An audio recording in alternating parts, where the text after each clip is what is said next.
உலர்ந்து காஞ்சு போயிருக்கும்.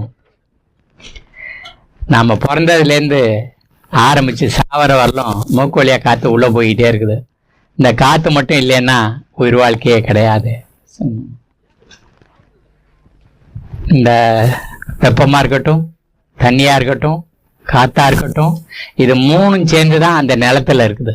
இந்த நிலத்தில் மட்டும் புல் பூண்டு செடி கொடியெல்லாம் வளரலைன்னா பசியில் செத்து போயிடும். பூமியில் இருக்கிற உயிரெல்லாம் பசியில் செத்து போயிடும். இந்த விசும்பு ஆகாயம் இருக்குது. இந்த ஆகாயம்னு ஒன்று இருக்கிறதுனால தான் நான் பேசுகிறது உங்களுக்கு வருது, நீங்கள் பேசுகிறது எனக்கு வருது, நீங்கள் பார்க்குறத உணர முடியுது, எல்லாம் பண்ண முடியுது. இந்த 5 பூதங்களுடைய இந்த ஒருங்கிணைப்பு இருக்குல்ல, அதுதான் இந்த பிரபஞ்சம். நம்ம ஒவ்வொருத்தரும் பிரபஞ்சத்தினுடைய ஒரு சின்னமாக இருக்கிறோம், ஒரு அடையாளமாக இருக்கிறோம், ஒரு அடையாள குறியாக இருக்கிறோம். இதை நம்ம நிறைய பேர் உணராதனால நம்மளை நாமே குறைவாக நினச்சிக்கிட்டே இருக்கிறோம்.